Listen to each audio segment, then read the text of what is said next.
আমরা এই অবধি এসে কি দেখছি পাঠক? দেখছি চরিত্রের বাছা খুলে গেছে চোখ। সে পেয়েছে দিব্য জ্ঞান, যা দুর্বলে পায়। সে ভাবছে কেন মরতে যাব কলকাতায়। সে বাড়িতে লিখে যাবে, নাম না করুক, লোক সামনে গেলে তার বক্ষ ধুকপুক। সেকালে স্কুল শিশু ছিল না অনেকে, বাড়িতে মাস্টার রেখে অজ অম লেখে। কোন স্কুলে পড়ো খোকা? না, বাড়িতে পড়ি। এ হলো সেই জিনিস। যদি প্রশ্ন করি তবে কথা বেড়ে যাবে, চরিত্র জ্ঞান দিয়ে দেবে বহু কিছু। বিজ্ঞান ফিজ্ঞান কি দরকার? সে থাকুক নিজের মতোই। আমরা দেখি আমাদের গল্প গেল কই?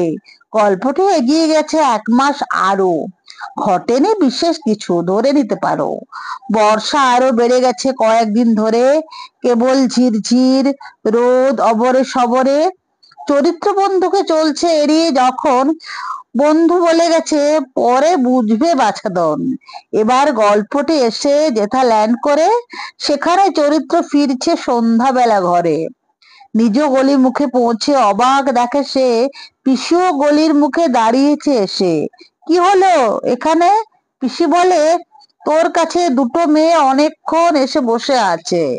মেয়ে দুটো? কোথাকার? কলকাতা থেকে এসেছে। শিক্ষিত খুব মনে হচ্ছে দেখে। বয়স তোদেরই মতো, কিছু ছোট বড়। জিজ্ঞেস করেছে যে তোমরা কিসে পড়ো। একটা বলে পাশ করেছে, একটা বলে পড়ি। এখানে কি করতে এলো আমি ভেবে মরি। চলো দেখি। দাঁড়া আগে, বাজার নিয়ে আয়। বাজার কি হবে? ওরা রাতে থাকতে চায়। সে কি গো? হ্যাঁ, এই বৃষ্টি বাদল মাথায় দুটো মেয়ে সন্ধেবেলা যেতে দেওয়া যায়? তোর দিদিকে বলছিল। দিদি আছে বাড়ি? হ্যাঁ, আজ অফিস থেকে এলো তাড়াতাড়ি। ওরা নাকি এক গাড়িতে এসেছে সবাই।